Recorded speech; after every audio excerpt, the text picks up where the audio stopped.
ও মাই god. ছোট তার এক ছাত্র বলছে, স্যার এটা কি বলছেন? ও মাই গড। বুঝবে না, আমি মহাশূন্যের চিন্তা করছিলাম। সূর্য মহাশূন্যে অবস্থিত, তার চারিদিক দিয়ে পৃথিবী ঘুরছে।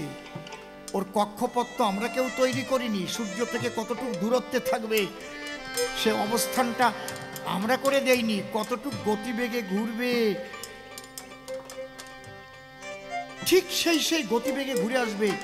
আবার ওই পৃথিবীকে নিয়ে চাঁদ ঘুরছে, তারও একটা কক্ষপথ আছে। কতটুকু দূরত্বে থাকবে, কতটুকু গতিবেগে ঘুরলে পৃথিবী ও সূর্যকে ঘুরে আসবে। আবার চাঁদ পৃথিবীকে নিয়ে ঘুরতে ঘুরতে সূর্যকেও প্রদক্ষিণ করবে। ও মাই গড, এটা তো আমরা কেউ ওখানে অঙ্ক কষে দেইনি। আরে বাবা রে বাবা, এত হিসাব করেছে মাতব, সব যুবক বানাই দেবেন।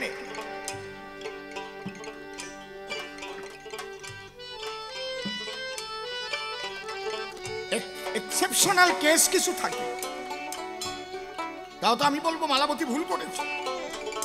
তার স্বামী তো আর চিরযুবক হয়নি, যুবক আবার হলো, আবার 20 বছরের মধ্যে আবার বুড়ো হয়ে গেল, তারপরে মৃত্যু হলো। তার চাইতে যদি বলতো, আমি বলবো মালাবতীর চাইতে বুদ্ধি বেশি গরুর পাখির।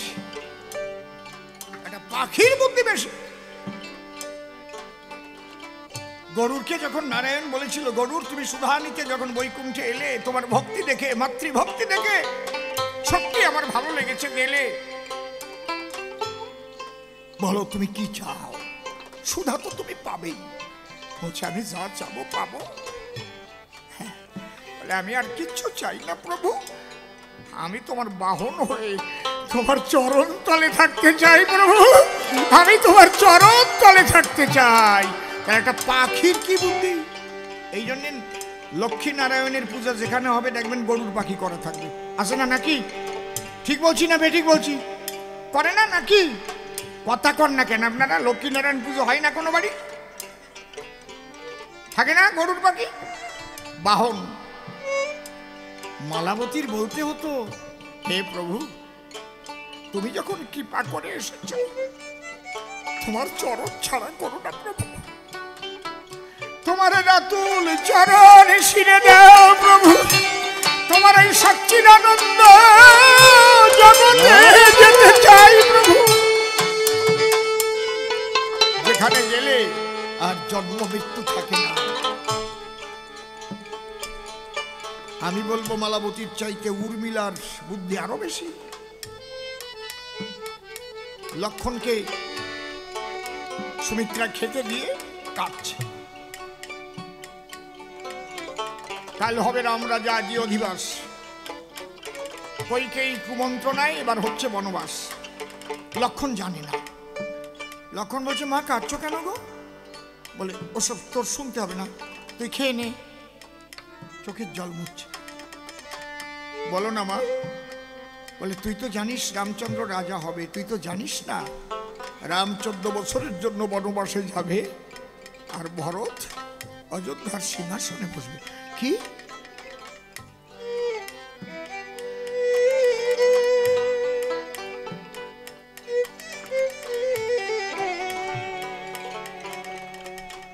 অমা একটা কথা তোমাকে বলি, কি? যে অযোধ্যায় রাম থাকে না সে অযোধ্যায় লক্ষণও থাকে না।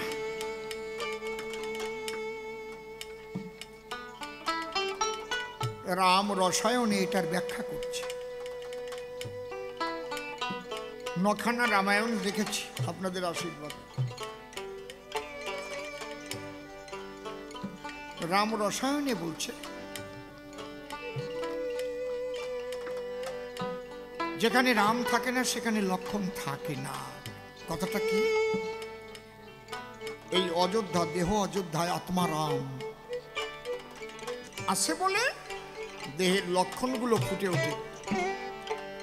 বলে না এ তোর চোখের লক্ষণ ভালো না কিন্তু, বুঝলি, ওইভাবে তাকাইস নে, মার খেয়ে মরবি। বলে না তুই এখান থেকে চলে যা, তোর কথা বলার লক্ষণ ভালো না, বুঝলি? একটু হিসেব করে চলিস, কিন্তু তোর চলার লক্ষণ কিন্তু ভালো না, বলে না? তাহলে আত্মা রাম আছে বলে পায়ের চলার লক্ষণ, চোখের দেখার লক্ষণ, কানের শোনার লক্ষণ, মুখের বলার লক্ষণ আছে। যেদিন আত্মা রাম দেহ অযোধ্যা ছেড়ে চলে যাবে, সেদিন লক্ষণ আর থাকবে না, লক্ষণ তার পাশে পাশে ধাবিত হবে। আর থাকবে চোখ থাকবে আর দেখবে না, কান থাকবে শুনবে না, মুখ থাকবে বলবে না, হাত থাকবে ধরবে না, পাও থাকবে চলবে না। সুমিত্রা বলছে তুই কি বলছিস, তুই কি করবি? বলে আমি দাদার সঙ্গে বনে যাব।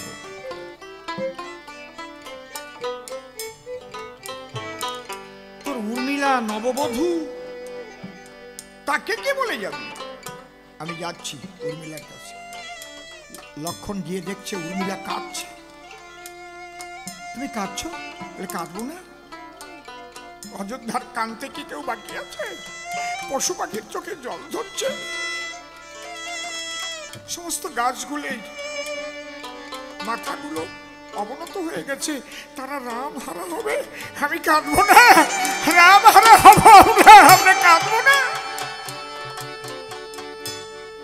লক্ষণ হতভম্ব হয়ে গেছে।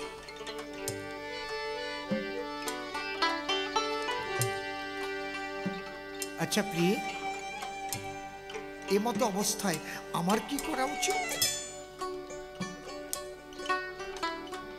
বলে আমি যা বলবো তুমি তাই করবে। বলে হ্যাঁ, যদি তাই করো, কথা ধরো, তুমি দীনবন্ধু রামের সেবার জন্য বনবাসে চলে যাও, চলে যাও।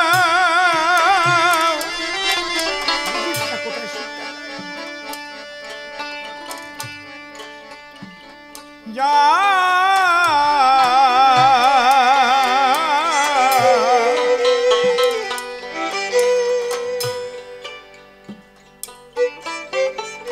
লক্ষণ বলছে তুমি কি আমাকে ভালোবাসো না? তুমি আমার নববধূ, পরীক্ষা করছো, আমাকে বনে পাঠিয়ে দিচ্ছ। বলে ভালোবাসি বলেই তো বনে পাঠাচ্ছি। রাম তো মনুষ্য নয়, সে জগতের পতি। তুমি তো শুধু আমার পতি, রাম তোমার পতি, আমার পতি, কীট পতঙ্গ তরুলতা সবার পতি দীনবন্ধু রাম। তুমি যেদিন তার সেবা করে তোমার বাস হবে আনন্দ নগরে, আমি ভবনদীর কূলে গিয়ে দাঁড়িয়ে সেদিন বলবো প্রভু, আমি আমার জাগতিক দৈহিক সুখ বর্জন করে তোমাকে ভগবানের সেবায় পাঠিয়েছিলাম, যার জন্য তুমি তার আনন্দ নগরে জায়গা পেয়েছ। তোমার উর্মিলা দাঁড়িয়ে আছে, একবার নিয়ে যাও। সেদিন তোমার আত্মা আর আমার আত্মা, দুই আত্মাকে দীনবন্ধু রাম যখন মিলন ঘটাবে, অনন্তকালের জন্য আমাদের ভালোবাসা অমর হয়ে থাকবে। এখানে গিয়ে কবি গান লিখেছে, তোমার আগে আমি যদি যাই ফিরে যেন তোমায় আমি পাই। তোমার আগে আমি যদি যাই দরদি গো, ফিরে যেন তোমায় আমি পাই। ও যেন মরণ পরে এক বছরে, মরণ পরে এক বছরে দুইজনে পাইঠাই। দরদি গো, ফিরে যেন তোমায় আমি পাই। তোমার আগে আমি যদি যাই দরদি গো, ফিরে যেন তোমায় আমি পাই। এই জাগতিক ভালোবাসা কতক্ষণ, দেহ সুখ কতক্ষণ? উর্মিলা বলছে দেহ তো চিরকাল থাকবে না গো, দেহ ভেঙে যাবে, কিন্তু আমি যে কথা বলছি, তোমার আত্মা আর আমার আত্মা একই সূত্রে অনন্তকাল আমরা বাঁধা থাকবো। এই ভালোবাসা। মালাবতী তা চাইল না, মালবতীর চাইতেও আমি বলবো গরুর পাখি অনেক ভালো, উর্মিলা অনেক ভালো। এই জন্যই বলেছি যার যার ভাব তার কাছে উত্তম, তটস্থ হইয়া বিচারিলে আছে তারও তো। কাউকে আমি খারাপ বলছি না, যার যার স্তর অনুপাতে শেষে ভালো। ভালোরও কতগুলো স্টেপ আছে তা জানো, ক্লাসিফিকেশন আছে। ছোট গুড মানে কি গোসাই? গুড মানে কি? ভালো। বেটার মানে? বেটার মানে অপেক্ষাকৃত ভালো। এইটার চাইতে ওটা ভালো, কিন্তু এইটার চাইতে এইটা ভালো, অপেক্ষাকৃত ভালো। বেস্ট মানে এনে যে কয়টা আছে সবচাইতে ভালো। এরপরে একটা আছে এক্সেলেন্ট, তার মানে মুখ দিয়ে বলা যায় না, চমৎকার। এমন ভালো যেটা মুখ দিয়ে প্রকাশ করা যাচ্ছে না। মাইরি চমৎকার, আরে কথা হবে না, খালি গুড, বেটার, বেস্ট দেখালাম তিনটে টেস্ট, আর একটু নিয়ারেস্ট। এক্সেলেন্টে গেলে সেখানের ভাষা না, চমৎকার। আমি কোনোটাকে নিন্দা করছি না, সে অধিকার আমার নাই, করবই বা কেন? কেউ ধর্মের দোহাই দিয়ে অপর ধর্মের বাড়ি ঘর জ্বালিয়ে দিচ্ছে, নারীকে ধর্ষণ করছে, খুন করছে, এটা তার দিক দিয়ে ভালো, তারই যে শিক্ষা দিয়েছে। কথা বোঝা গেল? যে লোকটি কোনোদিন হাত দিয়ে একটা পিস্তল ধরেনি, একটা বোম ধরেনি, সে নামের মালা নিয়ে হরে কৃষ্ণ নাম করেছে। যে লোকটি মুখ দিয়ে কোনো কটু কথা কাউকে বলেনি, কৃষ্ণ নাম নিয়েছে, সে হয়েছে দেশদ্রোহী, তাকে জেলবন্দি করে রেখেছে আমার চিন্ময় প্রভু। ভাবতে পারেন এই শিক্ষায় শিক্ষিত যারা সেটাই করবে।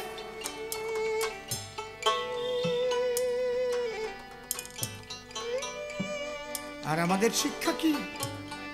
চোখের জল দিয়ে মানুষকে ভালোবাসা, প্রেম বিলানো। হরে কৃষ্ণ, এটা আমাদের হরে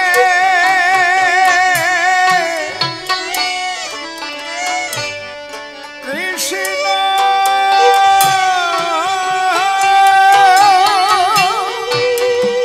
রাত দিন চলছে কৃষ্ণ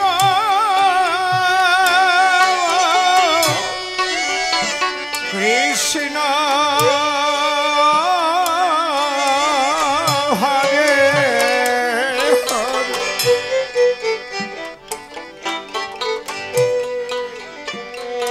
হরে রাম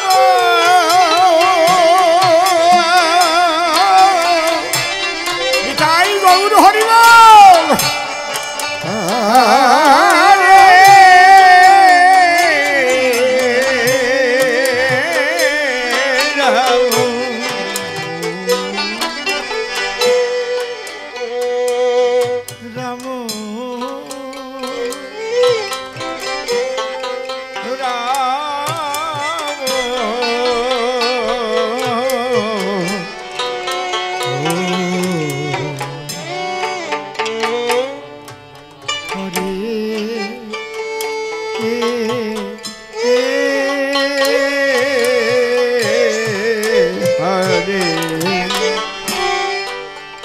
অষ্টম প্রহর, 16 প্রহর, 32 প্রহর, 64 প্রহর, 500 বছর নাম চলছে এমন মন্দির আছে।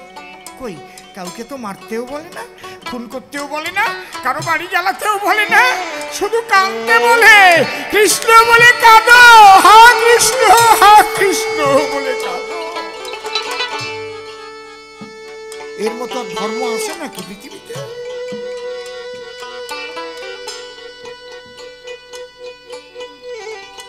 ঈশ্বরের কাছে প্রার্থনা করি, জানি না কি কর্ম করেছি তুমি কোথায় পাঠাবে জানি না, যদি পশুকুলেও দাও, সনাতন ধর্মের কোন সাধু সেবা যাতে করতে পারি তার আশ্রমের আমাকে একটা পশু করে দিও, তাও ভালো। যদি পাখি করে দাও, কোন মহামানবের আশ্রমের গাছে যেন থাকতে পারি, তবু কৃষ্ণ কথা শুনবো, হরি কথা শুনবো।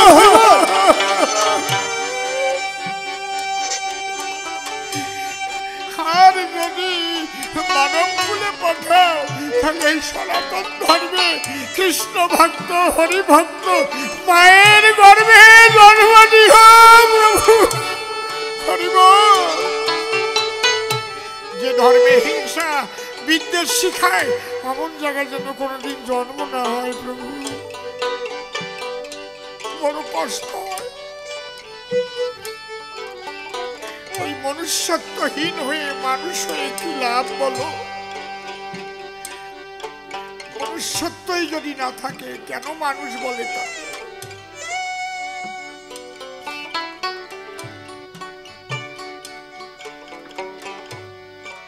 তুমি বান্ধব, হে প্রভু,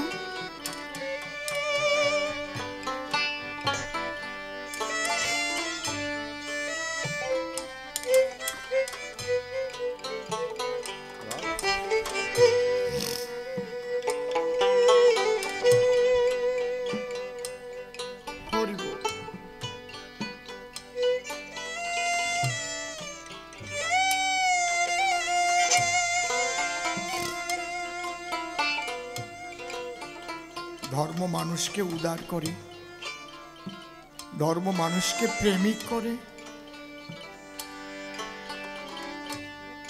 ধর্ম মানুষকে মহান করে, ধর্ম মানুষকে মানুষের মন থেকে ভোগ বাসনা জাগতিক আকাঙ্ক্ষা নিবৃত্তি জগতে নিয়ে গিয়ে ভজনে প্রবৃত্ত করে। ধর্ম যদি না ফুটলো, তোর সংসারের প্রতি কর্মে বাতিল করে রাখলে তারে কি হবে সেই ধর্মে? বাবারে, ঈশ্বর জগৎ সৃষ্টি করেছেন, তার সংবিধান মতোই করেছেন। এই জন্য জন্ম মৃত্যু না থাকলে সৃষ্টির মাধুর্যই থাকতো না। ঈশ্বর বলে কাউকে মানতই না কেউ। হিরণ্যকশিপু একটু সাধনা করে একটু শক্তি পেয়েছিল। দিনে মরবে না, রাত্রে মরবে না, ঘরে মরবে না, বাইরে মরবে না, অস্ত্রে মরবে না, শস্ত্রে মরবে না,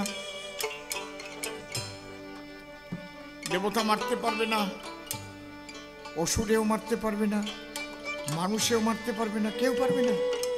সে ভেবেছিল তাহলে আমার আর হরি, আমিই তো হরি। তাকে মারবার জন্য ভগবান কি করেছিলেন? নরসিংহ মূর্তি ধরেছিলেন, এক্সেপশনাল মূর্তি। ওই একটা কাজের জন্যই ধরেছেন, যেহেতু মানুষও না, দেবতাও না, কি দানবও না, নরসিংহ, অর্ধেক নর অর্ধেক সিংহ। দিনে না, রাত্রে না, কখন? সন্ধ্যাকালে। নচদি বা নরজনী স্বয়ং সন্ধ্যাকালে। জলেও না, স্থলেও না, কোথায়? উরুর পরে টান দিয়ে তুলে নিলে। অস্ত্রেও না, শস্ত্রেও না, নখ দিয়ে বক্ষ চিরে, দন্ত দিয়ে নাড়ি ভুড়ি চিবিয়ে মারল তারে। বোঝা গেল? এইরকম বর যারা যারা পেয়েছে তারাই উচ্ছৃঙ্খল হয়েছে। মহিষাসুর,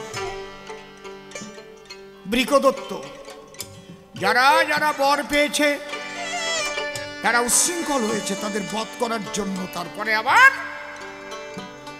ভগবানকে কসরত করতে হয়েছে।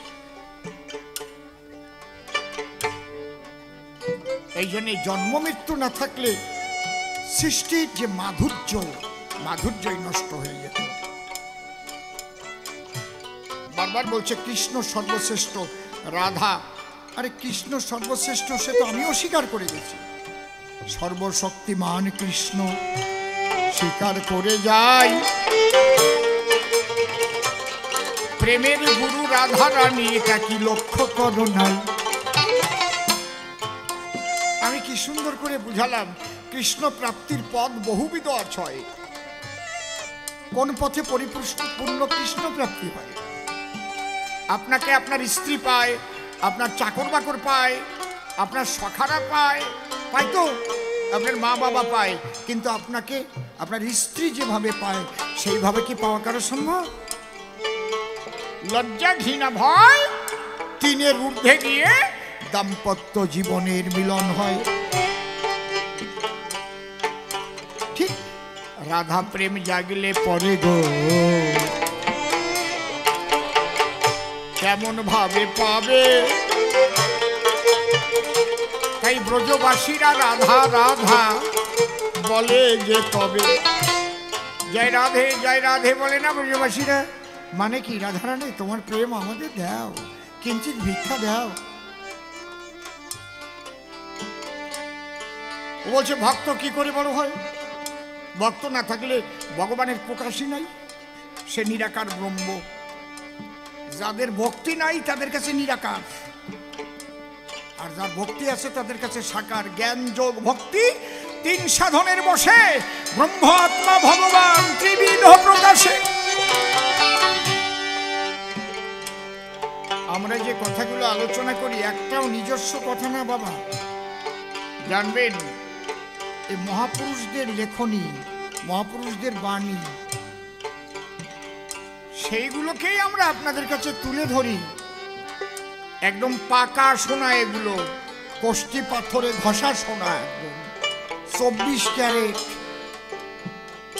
এর মধ্যে একটুও খাদ নাই। সেই কথাগুলোই বলে যাই। তাহলে জ্ঞানীর কাছে কি? নিরাকার ব্রহ্ম, যোগীর কাছে আত্মা, আর ভক্তের কাছে ভগবান।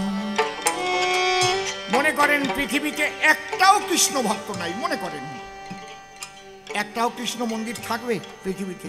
কথা কন, কথা কন, থাকবে? কেমন লাগতেছে? মনে করেন পৃথিবীতে একজন রাম ভক্ত নাই, তার রাম মন্দির টন্দির থাকবে? বুড়ো বুড়ো হয়ে যাবে না? থাকবে? তাহলে ভগবান কি? যেমন একটা গভর্নমেন্টটা কি? By the people, of the people, for the people. জনগণেই তো গভর্নমেন্ট তৈরি করে, নাকি ভোট দিয়ে? নাকি না নিজেরা ইচ্ছে মতো হয়? জনগণ যদি ইচ্ছা করে তাহলে গদির থেকে সরাই দিতে পারে, পারে কিনা? পারে কিনা? নাকি ওই ক্যাথরার মা ফেতরার বাবা ওরাই ভোট দেয়, আর এক একজন একবারে বাসে না, ঘ্যাম কি যেন একটা হয়ে গেছে। ওই ক্যাথরার বাবার সাথে আর কথা কয় না, তার বাড়ির কাছেও যায় না। আর ভোটের সময় একেবারে জোরাট করিয়ে, ভালো আছেন মা, কুড়িয়ে করে ঢোকা যায় না, তাও মাথা নিচে করিয়ে ঢোকে, তারপরে খবর নেয় না। হ্যাঁ, যেই জিতে গেল অমনি দেন কি বাবারে বাবা, লাল আলো ফক ফক করে জ্বলতেছে, মাতব বট করতো। বাদবাড়িটা দেশে কিনা?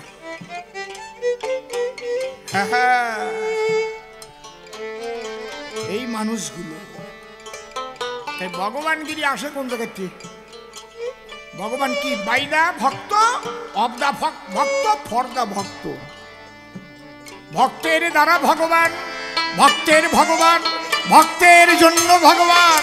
ভক্ত আছে বলে ভগবান আছে, তাই নাহলে নিরাকার নির্বেদ্য পরম ব্রহ্মই থাকত। জানেকং নিষ্কলং ব্রহ্ম বোমাতীত নিরঞ্জনম অপ্রতর্কম অবিজ্ঞান বিনাশোৎপত্তি পরিবর্জিত। এই জায়গা থাকতে হতো, একটাও কৃষ্ণ মন্দিরও হতো না। এই ভক্তিটা শিক্ষা দিতেই মহাপ্রভু এসেছিলেন, আর 6 জনকে আকর্ষণ করে নিয়েছিলেন লুপ্ত তীর্থ উদ্ধার করতে। সেই রূপ সনাতন ভট্ট রঘুনাথ, শ্রীজীব গোপাল ভট্ট দাস রঘুনাথ, এই 6 গোসাই জবে ব্রজে করিলেন বাস। রাধা কৃষ্ণ নিত্য লীলা করিলেন প্রকাশ।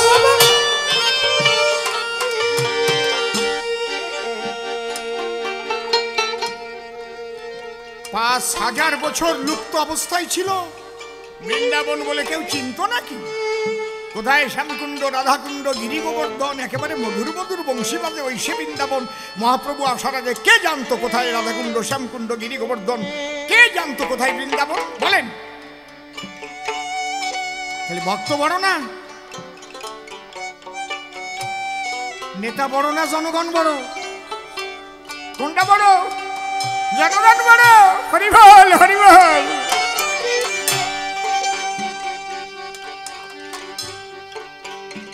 যে নেতা সবসময় জনগণের মঙ্গল চিন্তা করে, জনগণের মৌলিক অধিকারে হস্তক্ষেপ করে না, জনগণের টাকা মেরে খায় না, জনগণের সঙ্গে চিটিং করে না, দুর্নীতি করে না, সেই নেতা অমর হয়ে থাকে জনগণের মনের মাঝে। তোমার শক্তি আছে, তুমি কুকর্ম করতে পারো, আমি বলতে পারছি না কেন? তুমি শক্তিশালী, তাই আমি কিছু বলতে পারছি না, কিন্তু ঘরে বসে দিচ্ছি গালি। এই শালা কদিন থাকবে? আরে শেষ করে তোলো তো, বুঝতে পারছেন? কিন্তু শক্তির চাইতে ভক্তি অনেক বেশি মূল্য।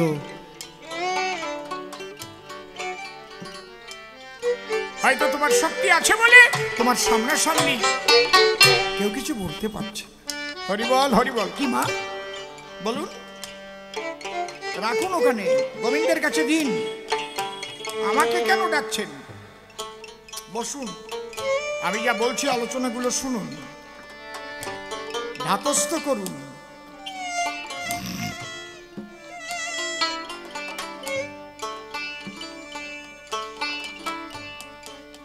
এই সংসারে বসেই তোমার সব হবে, সংসার ছেড়ে যেতে হবে না। আর সবাই সংসারে থাকেও না। পূর্বজন্মে থাকে যদি সাধু সংস্কার, দেখিতে শুনিতে হয় তার বৈষ্ণব আচার। কোটি জন্মের থাকলে ভাগ্য, বিষয় ছেড়ে হয় বৈরাগ্য। এটা একটা দিক আছে। সন্ন্যাসী কত কোটি আছে? 140 কোটির মধ্যে আমি ধরে নিলাম 10 কোটি আছে, ধরে নিলাম। আর 130 কোটি গৃহস্থ মানুষ। তো এরা ভগবান পাবে না?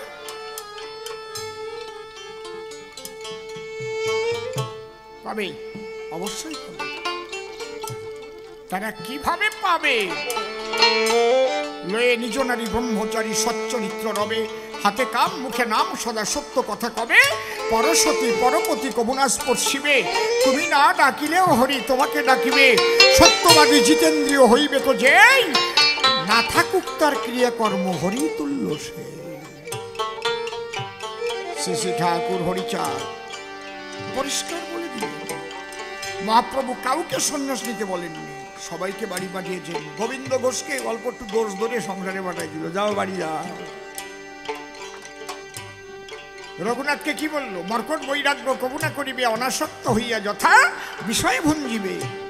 একদম আমি চৈতন্য চরিতামৃতের যা লেখা তাই বলছি। সংসারে থাকো, স্বামী স্ত্রীর পবিত্রতা রক্ষা করো। স্ত্রীকেও ধর্ষণ করা হয় তা জানো?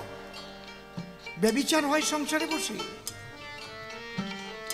সৃষ্টি ব্যতিরিকে যখনই তুমি পিতৃধন নষ্ট করছো কামনার ঘরে, তখনই তোমার ভজন নষ্ট হলো। সৃষ্টিকে ঈশ্বর ভালোবাসে,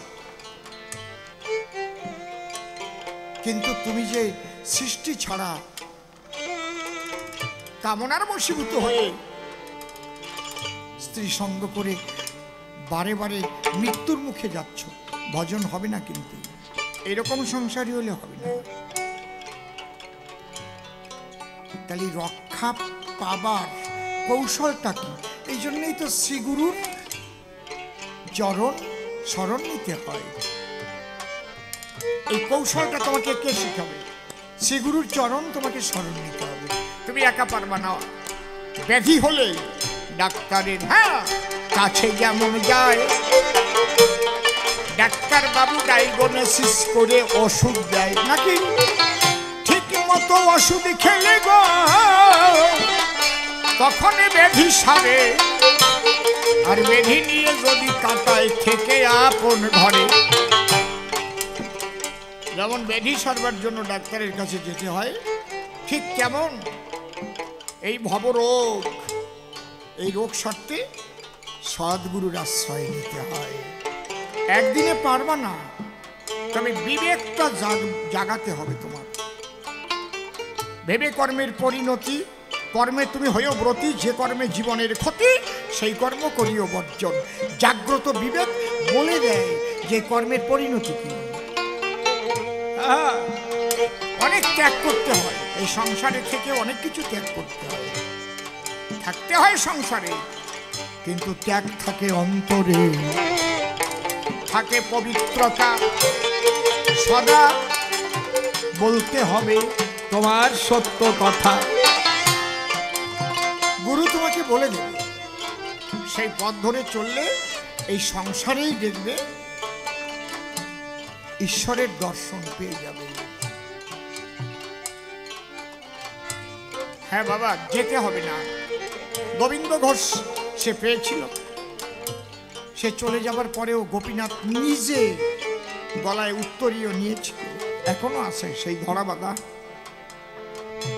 যাক, অনেক রাত্রি হয়ে গেছে, দেখিবারে পাই রাত 10টা 10 বাজে, আমি খেয়াল করি নাই। এইবার তাকে নিয়ে মুখোমুখি হব, দুইজনে মুখোমুখি হয়ে মিলনে গীতি গাব। সকলের মঙ্গল করুন, ভালো থাকবেন সবে, একবার প্রেমানন্দে সবাই মিলে উলুধ্বনি দেবে। হরিবল হরিবল। প্রতি বৎসর হয় যেন আনন্দ অনুষ্ঠান, শুনতে পেলে আমার ভরে যাবে প্রাণ। আগামী বৎসরও আসতে হবে বলে কমিটি বলে দেয়, একটু চোখ বুলাতে হবে শুধু পঞ্জিকায়। অবশ্যই আসবো যদি ঠাকুরের কৃপা হয়, তার ইচ্ছা না হলে তো বলা সম্ভব নয়। তার ইচ্ছায় খাই, নিজের ইচ্ছা চাই, এই জন্য কখন যে কি হবে বাবা আমার জানা নাই। তবে বিশেষভাবে বলেছেন, আমি বলে যাই, এমনকি 1001 টাকায় আমাকে বায়না স্বরূপ দেয় অসীম সরকার যেন আগামী বৎসরও গান গায়। আচ্ছা, ওখানে 5টা ছেলে বসেছিল, একটা ছেলে শীষ দিল বা আই লাভ ইউ বলল, দিল কেন বলেন? শীষ দিল কেন? ওই 4 জন তো দেয় নাই, একজন দিল কেন? মেডিকেল সায়েন্সে কি বলছে? ওকে মেডিকেল টেস্ট করো। কারণ আমার যে সেরিব্রাম আছে, ওখানে একটা হরমোন আছে হাইপোথ্যালামাস, আমি বলি সভ্য সভা মাস, ওর হাইপোথ্যালামাসে বেগ দিছে, ভিতরে হাইপোথ্যালামাস বেড়েছে, মেডিকেল করলে ধরা পড়বে। ডাক্তারের কাছে যখন যাবে বলবে হাইপোথ্যালামাসে বেশি হয়ে গেছে, ওইটা ওষুধ দিলে নিয়ন্ত্রণে আসবে, একদম পরিষ্কার, আর কোনোদিন শীষ দেবে না। এই জন্য বৈরাগী যারা, আমি দিয়ে বলি কাব্যের ধারা, পেঁয়াজ রসুন খায় না তারা, যাতে হাইপোথ্যালামাস বেড়ে যায়, তাই নয়? তাহলে আমার এই মেডিকেল সায়েন্সে কি আপনারা কি দূরে ফেলে দেবেন? তা নয়। তাহলে আমি পাগলিনী বলে গেলাম ধর্মরাজ সভায়, তুমি যদি পারো ভালো করে যেও, আমার কোনো অসুবিধে নাই। তাহলে একদিকে হচ্ছে ভগবান আর একদিকে ভক্ত। তাহলে ভক্ত, ভগবান হইতে ভক্ত কিসের দ্বারাই বড় হয়? ভক্তের মধ্যে এমন কোন তত্ত্ব ছিল আমার কাছে খুলে বলো যে সেই তত্ত্ব ভগবানের মধ্যে নাই? নাই নাই। কি খারাপ বলেছি বাবা? আমার কৃষ্ণ ইচ্ছা করলে পারে কি না পারে, ওই রকম রাধা তৈরি করে তার লীলারস আস্বাদন করতে পারে। কেমন? আমি প্রত্যেকটা প্রমাণ দেব ধর্মরাজ সভায়, যা ভক্ত যা না পারে, ভক্ত যা না পারে। আমি বলি সভাস্থলে বসে শুনুন জ্ঞানী দলে, শ্রীদামকে একদিন ডেকে বলে, ওহে কৃষ্ণ নন্দলালে, শ্রীদাম তুই আমার কথা মান। কি? রাধার কাছে মুক্তা আছে, আমি বলি তোর কাছে ওই মুক্তা চেয়ে তুই আমার কাছে আন। শ্রীদাম তখন চলে গেল, রাধার কাছে মুক্তা চাইল। রাধা মুক্তা নাহি দেয়। শ্রীদাম পড়ে সংকটে শূন্য হাতে কৃষ্ণের কাছে এসে দাঁড়ায়। শ্রীদাম এসে বলে, তাই রাধা মুক্তা দেয় নাই। কৃষ্ণ কি করলো তার স্বকীয় শক্তির দ্বারায়? বসে শুনুন, নারী নরে মুক্তাবন সৃজন করে অষ্টরাধা তৈরি করে সাজিয়ে রেখে দেয়।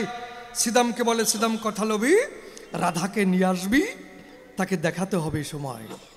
শ্রীদাম তখন চলে গেল, রাধাকে নিয়ে এলো। রাধা যখন এসে ওই দৃশ্য দেখিবারে পায়, রাধা বলে, তাই আমি বুঝতে পারি নাই, ক্ষমা করে জায়গা দাও তোমার পায়।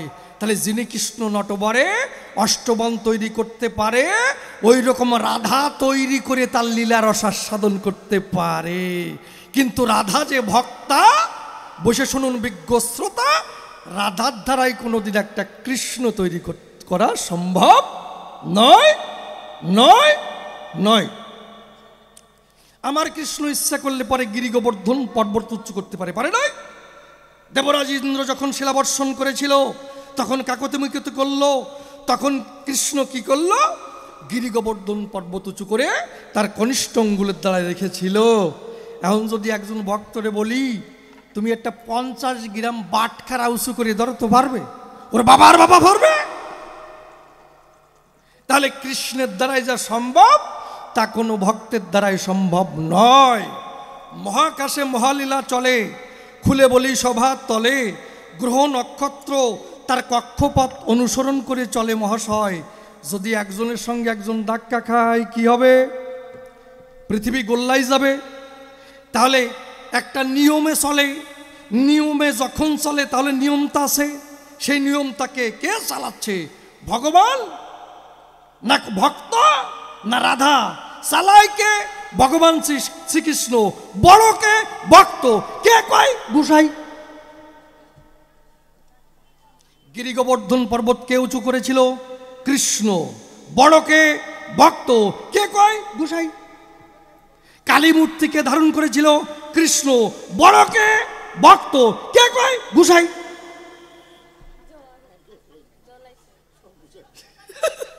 আপনারা হাসেন, দুঃখের জ্বালা আমার কাশও আসে না। গোসাইরি বজা চাষা দেবো না 22 নম্বর দেবো? আমি ঠিক পাচ্ছি না। কও বাসুদা, কোনটা দেব? দেব বজা চাষা দেব? একজন শ্বশুর বাড়ি যাচ্ছে,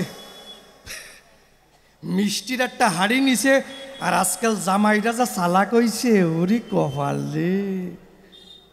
দোকানে গিয়ে বলবে, দাদা 5 পিস কালো মিষ্টি, 5 পিস সাদা মিষ্টি, 10 পিস মিষ্টি দেন, প্যাকেটটা এই সাইজের দিয়ে। ওই প্যাকেট নিয়ে যখন বাড়ি যাবে, শাশুড়ি মাতা ভাববে, জামাই যে খুব ভালো রে, মনে হয় 200 পিস মিষ্টি নিয়ে আসছে। যেই খুলবে দেখবে মোটে 10 পিস। কি সত্যি না? তা একজন শ্বশুর বাড়ি যাচ্ছে, মাঠের মধ্যে দিয়ে যাচ্ছে, দূরে একটি বট গাছ ছিল। ভাবলো এই বট গাছতলা একটু বিশ্রাম করে যাই। তা ওখানে যেই বসছে, বট গাছের শীতল ছায়া হাওয়ায় ঘুম এসে গেছে। মিষ্টির হাড়ি মাথার পাশে রেখে ঘুমোচ্ছে। ওই বট গাছে আসে একটা বান্দর।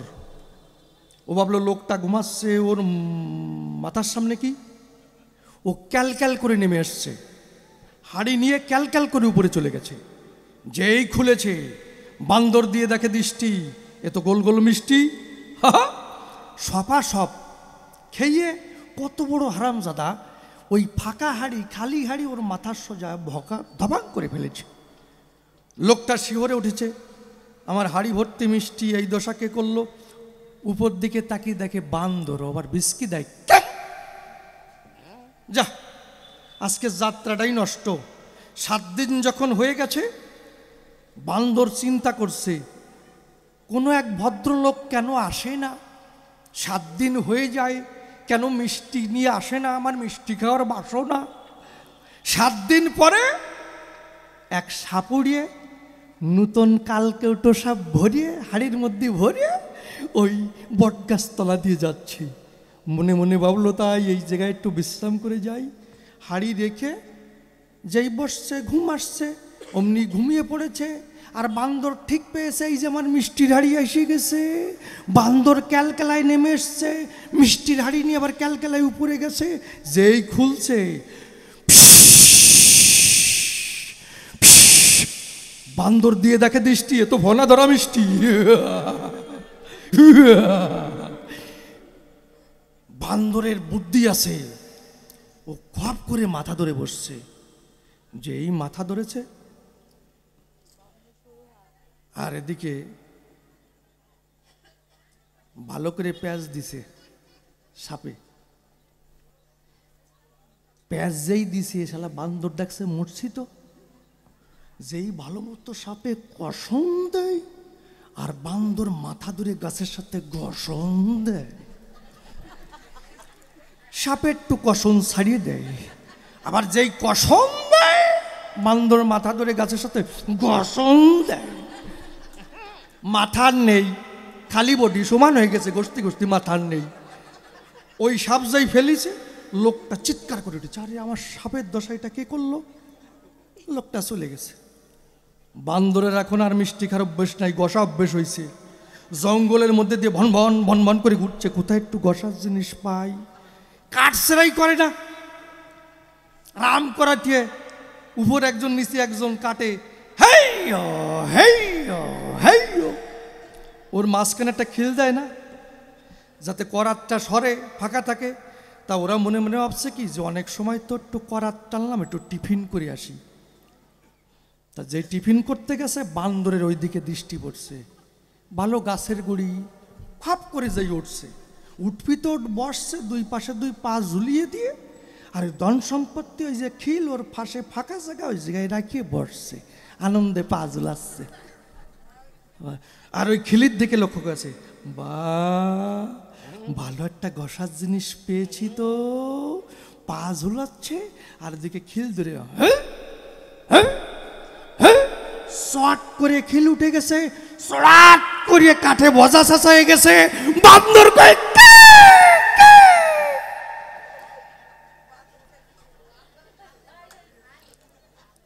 আমারে কয়, বাবা তুমি বেশি বাছাবাছি গছাগছি করিয়ে না, তুমি বেশি গছাগছি করিয়ে না, কি বজা চাচা দিয়ে দেবা নেই তোমার, ঠিক পাও? ঠিক পাচ্ছে গুরুদেব, আজকে যা শিষ্যের পালাই পড়ছি, এরে যে ক্যান নিয়ে আসলাম, এ শালা নামই না কেন রে? তুমি যতই চেষ্টা করো আমি নামবো না রে। এই জন্যে তোমার কাছে পরিশুদ্ধ আমি জবাব চাই। তারপরে কি দেখেন, বলে যে সংসার শ্রেষ্ঠ কলিযুগে। শাস্ত্রে কি বলছে, তোমার কথা মানবো না শাস্ত্রের কথা মানবো? শাস্ত্রে বলছে, হে মন তোমারে বলিব কি, সংসার বাসনা শ্রম কেবল ছাইতে ঢালিয়েছ ঘি, দিবস রজনী লিখিছ পড়িছ, ভাবিছ গণিছ তাই, খাইতে শুইতে উঠিতে বসিতে তিলকমাত্র বিশ্রাম নাই, ভেবে দেখো কে বাকার, যে করে সে আপনার, কারো কর্ম করে নাহি যায়, এই সংসার বিষের লাড়ু, কি বুঝে খাইছ ভাড়ু, দেখো জীর্ণ কইল সর্বাকায়। দেখো না জীবন শুধুই পবন, যাইতে কি তার বাধা, তবে কিসের তরে এত খাটনি, খাটিয়ে মরিচ গাধা। জাতিবিদ্যা মহত্ব তার উপজৈবন, এই পঞ্চকণ্টক বলিয়াছে নিরূপণ, ঘৃণা লজ্জা ভয় জিগুপ্সা উর্ষুয়া, অষ্টপাশ হয় কুলশীল জাতি নিয়া, কাম ক্রোধ লোভ মোহ মদ মাৎসর্য, ওই ছয়জনা হয় ষড়রূপ ধার্য, ওই পঞ্চকণ্টক অষ্টপাশ সহ ষড়রিপু যোগে তাই 19 ধরহ, আর মায়াভ্রান্তি এক ধরে বিষেতে গণন, এই বিষে হয় দেহ জ্বালাতন, এতেই সংসারের পতন। মাকড়সা যেমন আত্মসূত্রে জাল নির্মাইয়া, তাহারও ভেতর থাকে ভোগেরও লাগিয়া, পঞ্চকোষে বদ্ধত্তা ঘুরিয়া সংসারে, অনিত্য কর্মের দ্বারা পড়ে পাপের ফেরে। এই তো সংসার। হ্যাঁ, তাহলে সেই সংসার কি করি হবে? এই সংসারের মধ্যে থেকে ভজন সাধন কি করি হবে? হ্যাঁ, তাহলে প্রকৃত এই সংসারের মধ্যে থেকে কিভাবে সহজে তাকে পাওয়া যায়, সেই রাস্তা যদি থাকে আমাকে তুমি দেখিয়ে যাবে। আবার বলেছে কি, অকামনা প্রেম ভক্তি রাধার। ওরে বাবা রে, রাধা সামার্থ্যরতী নায়িকা। মালাবতীর স্বামী যখন কুষ্ঠরোগে ভুগছিল, আমি বলি সভাতল, কিন্তু মালাবতীর স্বামী একজন বেশ্যাকে বাড়ি মনে মনে ভালোবাসলো। হ্যাঁ বাসুদা, ভালোবাসতো। কিন্তু একদিন গোপন ঘরে বসে মালাবতীর স্বামী ভাবছে, ছোট ছোট করে বলছে, হায় রে জগৎ, আমি ওই বেশ্যাকে এত ভালোবেসেছি, ওকে না দেখলে আমি বাঁচি না। আমি যদি ওকে একবার পেতাম, আমি একটু দর্শনে শান্তি পেতাম। কিন্তু আমার তো কুষ্ঠ ব্যাধি, আমি তো তাকে পাবো না। তাকে পেতে হলে যে অর্থকড়ির প্রয়োজন, তাও তো আমি পাবো না। এই কথা যখন ছোট ছোট করে বলতেছিল, মালাবতী শুনতে লাগলো। মালাবতী কি করলো, ওই বেশ্যালয়ে চলে গেল, গিয়ে তার থালা বাসন ধুয়ে দেয়, উঠান ঝাড় দিয়ে দেয়। তখন বেশ্যা দেখতে পায়, এ কি, তুমি কেন আমার এই কাজ করো? বলছে, আমি তোমার সব কাজ করে দেব, কিন্তু তোমার রূপে মুগ্ধ হয়েছে আমার স্বামী। আমি বলছি তুমি একবার তার মনোবাঞ্ছা পূরণ করো এ সময়। তখন বেশ্যা চলে গেল। বেশ্যা যখন উপনীত হলো, মালাবতীর স্বামী দেখতে পায়, যাকে ভালোবেসেছি সে এসেছে আঙ্গিনায়। তোমাকে দেখে আমি সুখ পেয়েছি। বলে, চুপ করো, একদম কথা নয়। যে স্বামী সুখের তরে নিজের স্বামীকে অন্য কোনো স্ত্রীর হাতে তুলে দেয়, সেই সোনার বস্তা ফেলে তুমি কয়লার বস্তা নিয়ে যেতে চাও চলে? তোমার মতো পাপাচারী নাই। তখন মালাবতীর স্বামী করজোরে বলে, হে হে প্রিয়ে, আমি বুঝতে পারি নাই, ক্ষমা করে জায়গা দাও তোমার পায়। তাহলে যে মালাবতী দাঁড়িয়ে বলি সবার সম্প্রতি নিজের সুখের দিকে তাকায় নাই, স্বামীর সুখের জন্যে আমি বলি সবার সন্নিধানে নিজের পতিকে অন্য স্ত্রীর কাছে তুলে দেয়। কারণ নারী স্বামীকে বাঘের মুখে দিতে পারে, অন্য মায়ের ছেলের কাছে না, অন্য নারীর কাছে না। তাহলে একে বলে সামার্থ্যরতী, দাঁড়িয়ে বলি সবার প্রতি।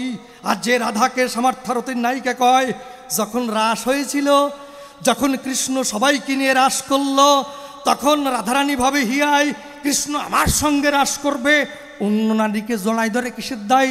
ওখান থেকে মান করে জঙ্গলের ভেতরে চলে গেল। কৃষ্ণ দেখছে তো মূর্ছিত, তখন গিয়ে জঙ্গলে রাধারানীর কাছে ক্ষমা চাই। এর সামার্থ্যরতীর নায়িকা কয়, প্রমাণ ছাড়া কথা বলবো না বাসুদা, ধর্মরাজ সভায়। তাহলে সামার্থ্যরতীর নায়িকা কারে কয়? যে স্বামীকে অন্য কোনো নারীর কাছে তুলে দিতে পারে। বসে শুনুন, বিজ্ঞ নারী নরে তার সুখের লেশ নেই, সে নিজের সুখকে জলাঞ্জলি দিয়ে স্বামীর সুখে তৃপ্তি পায়। এর সামার্থ্যরতীর নায়িকা কয়। খারাপ বলেছি? অবাক কাণ্ড না? তারপরে রাধারানী ওয়াকামনা প্রেম ভক্তি। আচ্ছা, রাধা কৃষ্ণ প্রেম, এই প্রেমটা কি নিষ্কাম প্রেম না সকাম প্রেম? বাবা একটু বলে যেও, আমার চোখ দিয়ে আমার মন দিয়ে যা ভাবি মনে হয় সকাম, নিষ্কাম না। যদি নিষ্কাম হয় প্রমাণ দিও ধর্মরাজ সবাই। আর আমি যে এটা সকাম, এর প্রমাণ দিয়ে যাব ধরডোল।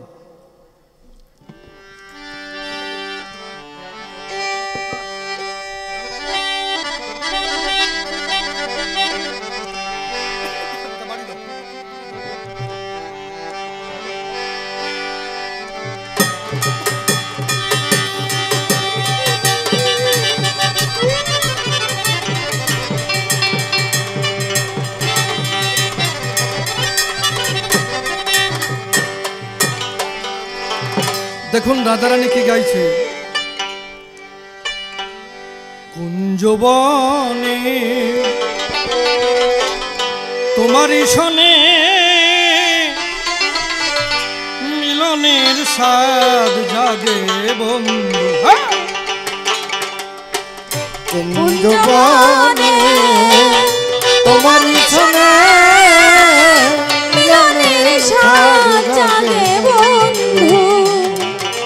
আমার আসিবে কি সে লগন এই জীবনে, আসিবে কি সে লগন মোর জীবনে।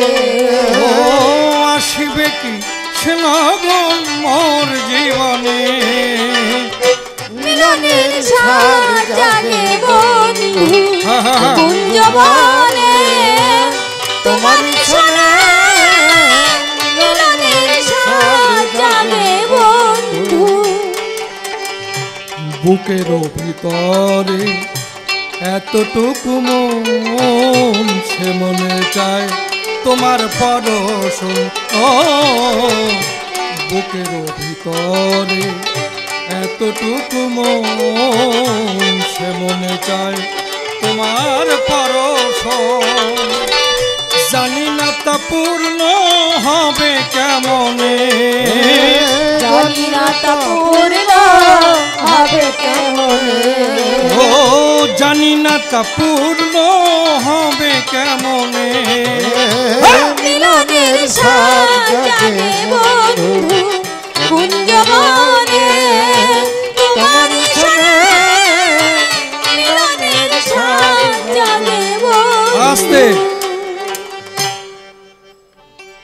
মিলনেরই সাত জাগে বন্ধু কুঞ্জবনে কায়দাটা কি বাবা বলে যাইও রাধা কি গাইছে তোমরা কুঞ্জ সাজাও গো আজ আমার প্রাণ না আসিতে পারে তোমরা কুঞ্জ সাজাও গো আজ আমার প্রাণ না আসিতে পারে তোমরা কুঞ্জ সাজাও গো আজ আমার প্রাণ না আসিতে পারে মনে চায় প্রাণে চায় মনে চায় প্রাণে চায় দিল হে চাই যারে তোমরা কুঞ্জ সাজাও গো আজ আমার প্রাণ না আসিতে পারে তোমরা কুঞ্জ সাজাও গো আজ আমার প্রাণ না আসিতে পারে কুঞ্জ সাজিয়ে বসে আছে কুঞ্জের মালিক আসে নাই সে আমায় কথা দিয়েছিল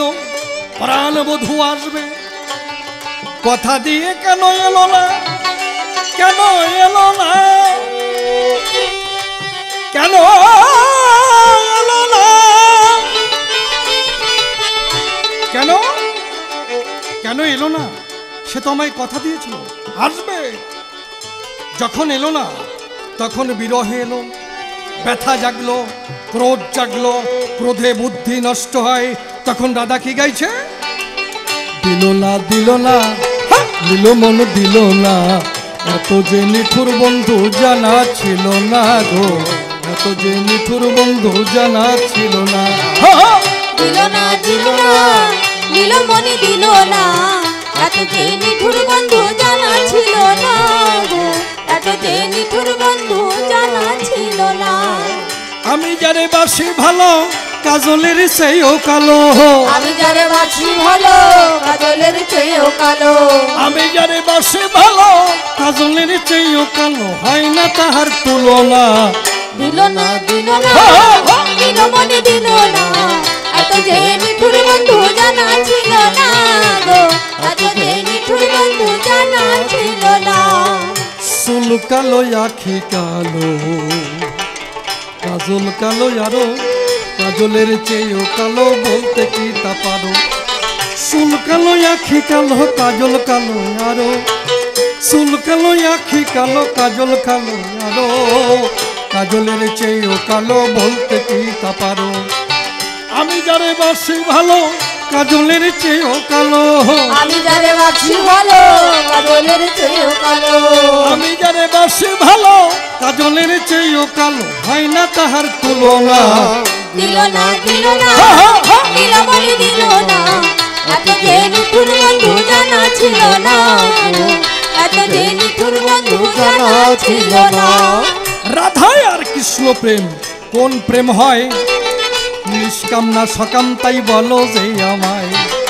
আমি দেখি কামের বাজারে বিচরণ বটে করে ভালো করে প্রমাণ দাও আজি সবাধারে রাধারানীর এই যে প্রেম জগতে ছড়ায় তাতে যে কত কিছু দুর্নামও ছড়ায় তাহলে রাধা প্রেম কোন প্রেম হয় এই প্রেম কোথায় বলো পাওয়া ঘটে যায় শুদ্ধ প্রেম হবে কিনা আলোচনা করিয়ে এবার বই খাইয়ে দিয়ে যাবে সবারই ভিতরে তবে প্রশ্নকর্তার বেশি বলা নিষ্প্রয়োজন। আমার মতো ভাব এখানে করব সমাপন। এরপরে বাবাই আমার সভাতেই আসিবে, তাহারও ভাবের কথা খুলিয়া বলিবে। ওই বড় বড় কবিয়াল ছিল যারা যারা কালিটা নিয়ে একদিন কোথা বিলীন হলো তারা। ওই আমি তো কবির চারা সম্মুখে দাঁড়াই, আপনাদের কি প্রয়াসিস আমি বটে চাই। আপনারা করুণা করে দিবেন চরণ ধুলি, সেই দিলেতে যেন আমি হরি বলি। ওই হৃদয়টা যেন আমার পবিত্র রয়, এই মিনতি যেন আমি ভক্তবন্ধু পাই। এদিকে আছেন আমাদের যত ভক্তগণ, বন্দনা করে যাই সবার চরণ। ধুলি দেবেন আমার শিরে, চলে যাই এই পর্যন্তই আমার ভাব সাঙ্গ হয়ে গেল।